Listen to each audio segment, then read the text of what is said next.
Kahit saan pupunta tayo, kaya ko. Lola, pwede ko bang subukan? Oo naman. Ikaw naman ang gagawin kong pasahero, ako magpapadyak. Lola, lakas ninyo. Paano nyo nagagawa to? May munti kaming regalo para sa iyo, yung naman. Dear SB. Ay, Ito wow. po. Ang galing naman. Ito yung magiging pamper day mo, Lola, para kahit galing ka ng papadyak, marelax ka naman ngayong araw. Love you. I love you din. Ako si SB, Sam Versosa. Lumaki sa hirap, nag-aral, at nagsumikap. Kaya ngayon, nais kong ibalik ang oportunidad at pag-asa sa mga taong nangangailangan at nangangarap magbago ang buhay.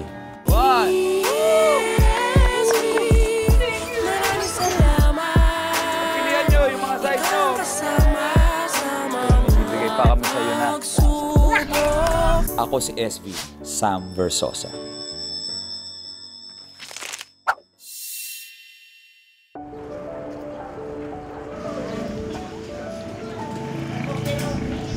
Dito tayo ngayon sa Valenzuela.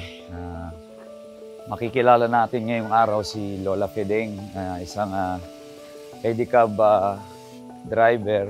Siya yung lola na napanood natin online na hanggang ngayon pumapadyak para kumita para sa kanyang pamilya. At kikilalanin natin siya at susurpresahin natin ngayong araw sa Dear SB. Tara! Kamusta po kayo, Lola? Eto. Ako po si Sam Versosa po. Ako po si SB. Kamusta po kayo? Mabuti anak ko. Pwede ba akong magpahatid sa'yo? Oo, halika. 2 kanto lang. Oh, Kaya sige. ba doon, sa pinakadulo? sige. Okay lang? Okay. Sige, tara. Halika.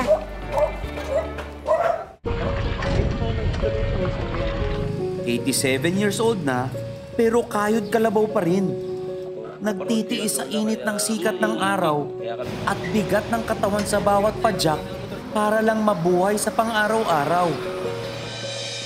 Tunay ngang nakakabilib at kahanga-hanga ang kasipagan ng super lola na si Fedeng Villalon o Lola Fedeng.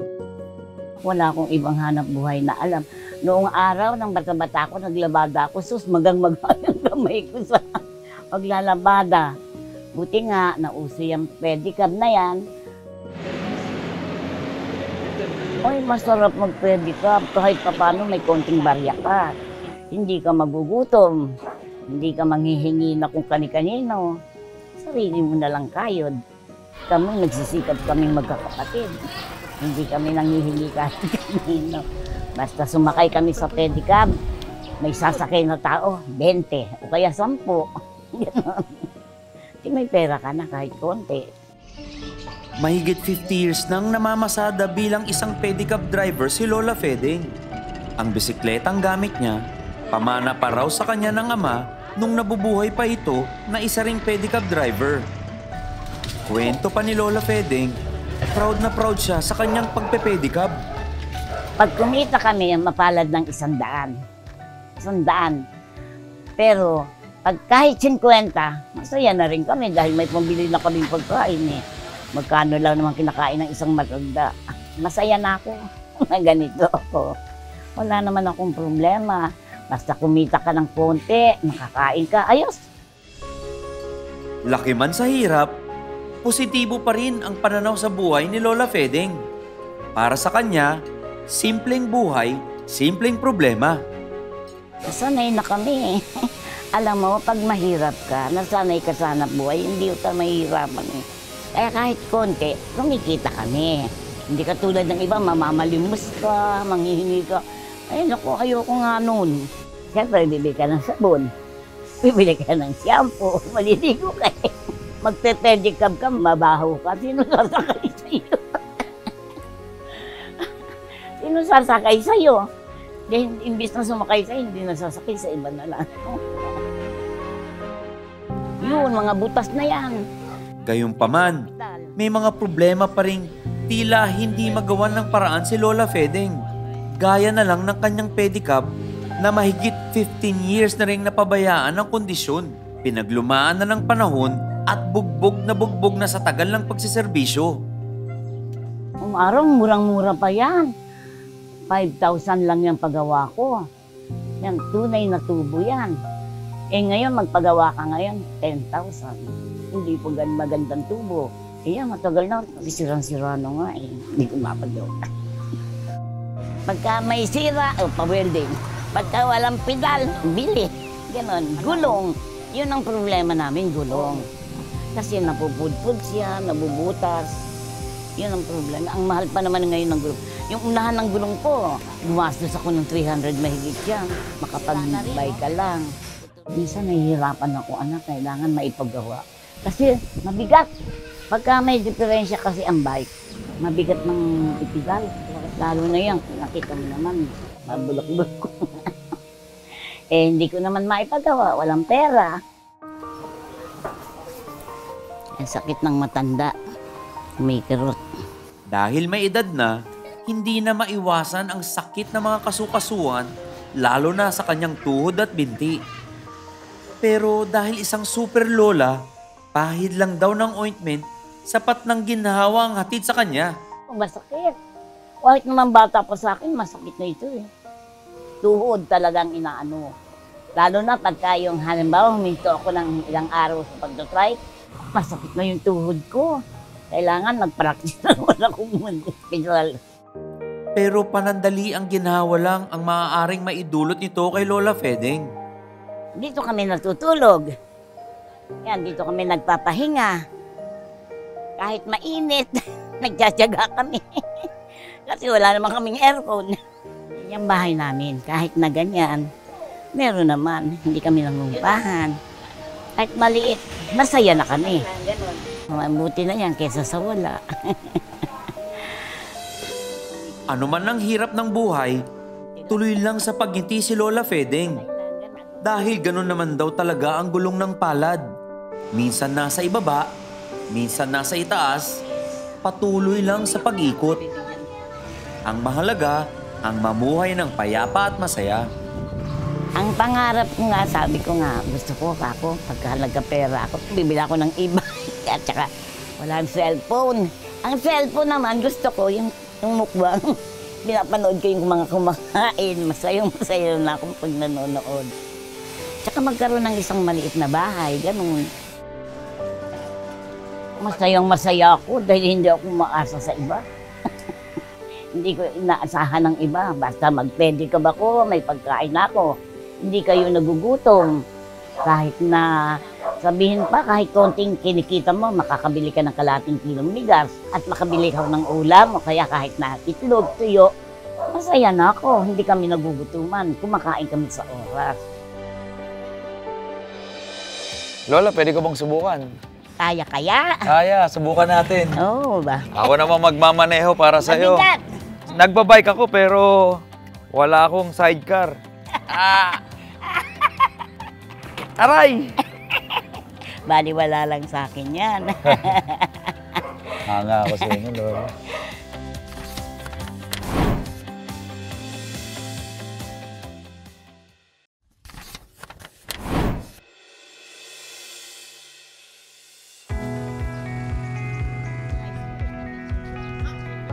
Saglit ko palang nakakausap si Lola Fedeng, pero dama ko na agad ang kanyang positive vibe sa buhay. Alam mo ba, Lola, napanood ko yung video mo online. Hanga ako sa inyo. Napanood mo ba yung video mo online? Hindi ko alam. Kinukunan niya ako ng video. Napanood ko yun, Lola, kaya actually, kaya kami na-inspire na puntahan ka, makilala ka, at makaangkas ako dito sa sidecar mo. Oo! Kahit saan pupunta tayo, kaya ko. Kasi ganito yun eh. Yung tao kami kasi ng simbahan. Ngayon, itong si Father Carlo, sakay ko siya. Kinakausap niya ako. Ang wala, naka-cellphone, naka-video pala ako. Yun ang inanuhan niya na ako ng gulong ng buhay. Siya ang nag-viral sa akin. Tignan po ninyo kung gaano kalayo po binahin namin ni Kapedeng. Grabe, no? O, layo. 2 kilometro po talaga eh. Pandemic yun, ma-viral ako. Nakakabigay ako sa anak ko ng bigas, nakakabigay ako ng dilata, ganun. Siyempre masayang-masaya ako. Dahil kung wala kay Father Carlo, gutom. Sa totoo lang, Lola, natutuwa ako, nakilala ko kayo. Ako nga eh, natutuwa ako kahit paano. Kahit ako ganito lang, inaano nyo rin ako, ini-entertain. Lola, pansin ko yung bisikleta mo. Wala na mga pintura, lumang-luma na. Mga sira na nga. Sira na? Oo, ayan o. Pud-pud na yung preno mo. Tingnan mo yung upuan. Ayan, hirap na hirap ka nang ipadyak, oh. Pati yung hawakan mo, wala nang Wala na. rubber. Ano yan, napudpud na? Oo, nawala. Pati yung upuan, matigas na. Wala na, sira na. Sira na. Hindi mapagawa. Bago yan, pagkain mo na. Lola, pwede ko bang subukan? Oo Ikaw naman. naman ang gagawin kong pasahero, ako magiging ano mo. Mahirap pa na. Ako magpapadyak. Kaya. Kaya, subukan natin. Oo ba? Exchange Sige, tayo. exchange. Tara, Lola. Ito. Subukan, Lola, ha? Yay. Ako naman magmamaneho para sa'yo. Mabigat. Pag hindi ka sanay, mabigat. Nagbabike ako pero wala akong sidecar. Nagbabike ako, so walang pasahero. Tingnan natin gaano kabigat. Ayan. Mabigat. Aray! Sige. Sabi ko sa'yo eh. Lola, lakas ninyo. Paano nyo nagagawa to? Baliwala lang sa akin yan. Hanga ako sa inyo, Lola. Sandali pa lang ako sa pagpapadyak, pero ramdam ko na agad ang hirap at pagod na pinagdadaanan ni Lola Fedeng sa araw-araw na pasada. Talagang nakakabilib ang kanyang sipag at determinasyon sa buhay.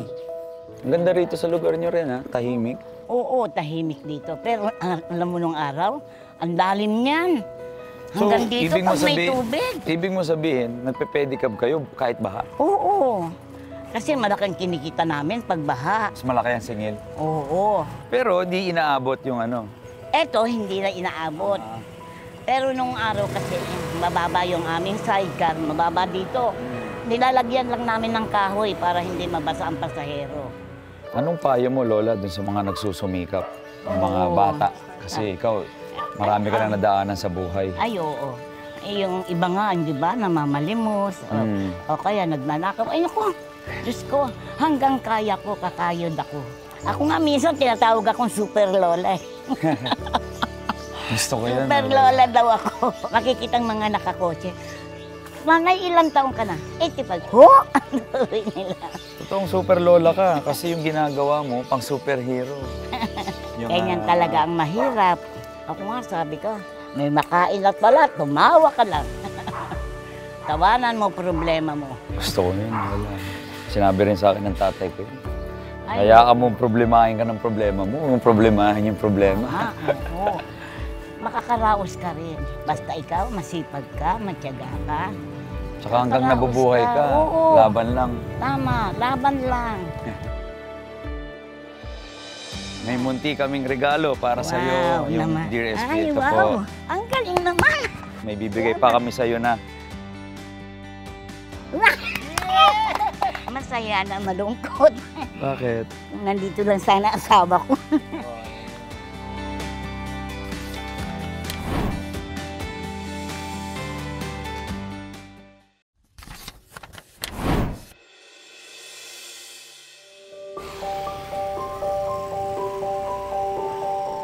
Dito tayo pupunta, Lola. Oo, kahit Ako saan tayo. magdadala sa iyo sa magandang paroroonan. Mapapagod ka. Hindi, Mabigat yan. Nag-enjoy akong kausap ka, Lola. Masarap makakilala ng mga katulad mo. Wala yan. Siyempre, pagka mahirap ka, alam mong ikwentong kasaysayan mo. Siyempre, ganon. Ngayon, may sarili po ang programa, yung Dear SB. Dear Yun po SB. yung mga tumutulong sa mga kababayan natin na katulad ninyo na nakaka-inspire. At maganda yung mga prinsipyo at pananaw sa buhay. Talaga. Nakakatuwang makamit ng isang katulad niyo, Lola. Sabi nga ni Father, pagka pakainin kayo, kumain kayo. Bayaran kayo, tanggapin nyo, pero huwag kayong maniningil. Sabi. Nakakamangha talaga ang pagiging positibo ni Lola Fedeng. Anumang pagsubok at hamon, lahat buong puso niyang hinaharap ng may ngiti sa mukha. Kaya naman ngayong araw, ating bibigyang katuparan ang kanyang mga hiling sa buhay. Mga simpleng handog na tiyak akong magbibigay saya kay Lola. Ito muna tayo. Mahirap, ano? Sabi ko sa'yo, mabigat Medyo eh. mahirap, kaya hanga ako sa ginawa. Tara, Lola, samahan ko kayo. Mabigat. Kasi Lola, totoo lang, hanga ako sa mga kwento ninyo kanina pa. Napakasayahin ninyo. Tapos, May problema ka nun, mag-iiyak ka pa. sa bagay. Sa bawat salita niyo, puro Tawa. tawa, puro saya. Oo. Nakakahawa. Kaya actually kami po sa Dear SB, natutuwa kami sa story ninyo at na-inspire po ako sa inyo. Kaya ngayong araw po gusto namin kayo naman ang pasahihin. Ay, salamat sa Diyos. Okay lang ba, Lola? Oo. Kaya Maraming salamat. may munti kaming regalo para sa iyo, Wow, yung naman. Dear SB. Ay, Ito wow. po. Bagong pedicab para sa inyo, Lola. Ang galing naman. Opo. At syempre, Lola, para pagkatapos mo magpa-jack, meron kang bagong kutsyon. Wow naman. Higaan para masarap ang tulog mo. Ang galing naman. At narinig ko, Lola, gumagamit ka daw nito para medyo mapahinga ka, matanggal ang pagod mo. Yung kaibigan ko, siya may-ari niyan. So nagpadala rin siya nitong mga kating ko para sa inyo. Ay, Lifetime. Bibigyan niya daw kayo ng lifetime supply nito. wow naman. Thank you. At of course, siyempre may grocery package tayo. Thank you. Para hindi kayo magutom para sa pamilya ninyo, may mga kakainin kayo sa mga susunod na araw, pagsaluhan ninyo. So lahat ito, handog po. Salamat sa inyo. Handog ng Dear SB para sa inyo, Lola. Salamat. May bibigay pa kaming financial assistance sa'yo. May bibigay pa kami sa'yo na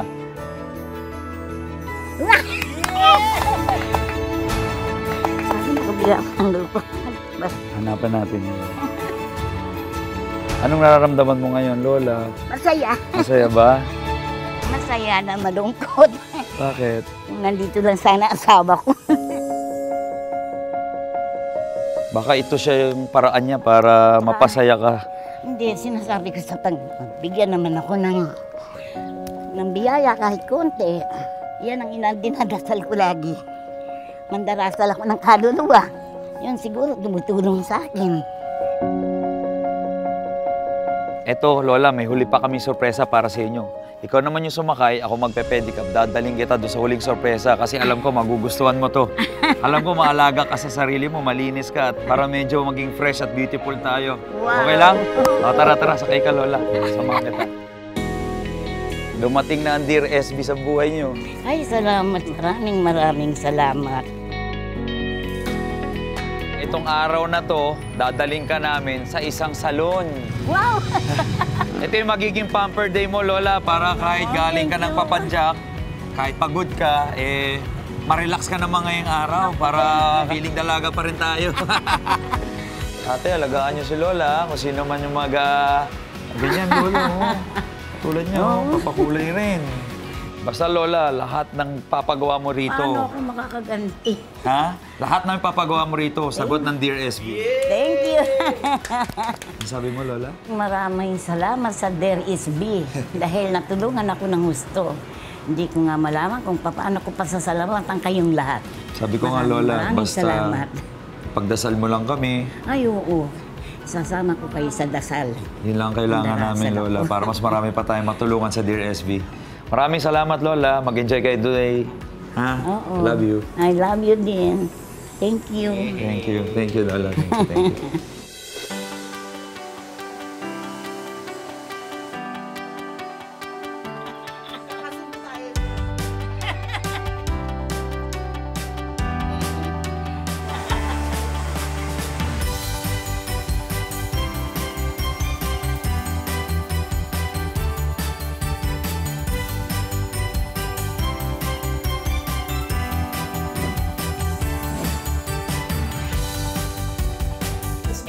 Maraming salamat.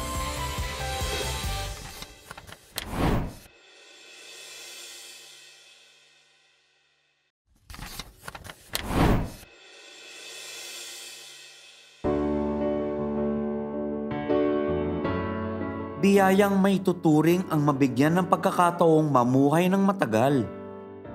Ang mabigyan ng mahabang panahon at oras, kapiling ang ating mga mahal sa buhay. Lola, pansin ko yung bisikleta mo. Wala na mga pintura. Lumang-luma na. Ako, mga siraan na. Hindi panay ginhawa ang ating buhay. Puno ito ng mga hamon at problema na palaging susubok sa ating katatagan at kumpiyansa. Pero sa harap ng matinding hirap, Sanay na tayong mga Pinoy dyan. Buong ngiti at tapang na hinaharap anuman ang ibato sa atin at tadhana. Hanggang kaya ko, kakayod ako. Ako nga minsan tinatawag akong super lola. Kaya naman bilib na bilib ako sa nakilala kong super lola na si Lola Fedeng. Banat na banat man ang hapong katawan sa pagpepedicab sa ilalim ng matinding sikat ng araw. Yan, dito kami nagpapahinga. Kahit maliit, masaya na kami. Pinagtagpi-tagping kahoy man ng kanyang bahay, ay nagagawa pa rin niyang ngitian at tawanan lahat ng problemang dumaraan sa kanyang buhay. Bagong pedicab para sa inyo, Lola. Wow naman, thank you! Pobret sa latman, pinagpala pa rin ang super lola. Kapos man siya sa material na karangyaan, ang mamuhay ng simple, marangal at masaya ay sapat ng kayamanan para sa kanya. May makain at wala, tumawa ka lang. Tawanan mo problema mo. Gusto ko rin, Lola. Nawala siyang inaapakang tao at patuloy na nagbibigay serbisyo sa kanyang kapwa gamit ang kanyang padyak. Basta ikaw, masipag ka, matyaga ka, laban lang. May bibigay pa kami sa'yo na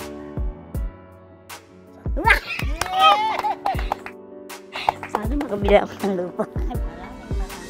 Wow! Hindi ko alam kung paano ko masayang ako. Kailang hindi ko ugaling umiyak. Nakakataba ng puso makita ang saya sa mga mata ni Lola Fedeng. Sana'y hindi kailanman mawala ang matamis niyang mga ngiti at positibong pagtingin sa buhay. Magsilbi sana siyang inspirasyon sa ating lahat na kahit anumang ibatong hirap sa atin ng buhay, lahat ito'y malalampasan basta't may tiwala sa Diyos at pagsusumikap.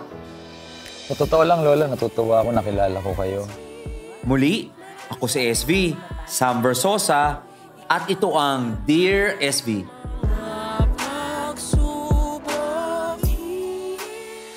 Ngayong araw po, makikilala natin ang isang trolley boy na patuloy na nagbabanat ng buto para lang kumita at matulungan ang kanyang pamilya.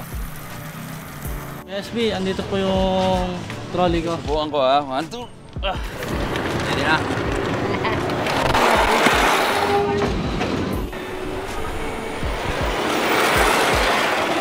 Dahil napabilib mo ko at may regalo ako sa iyo. Maraming salamat.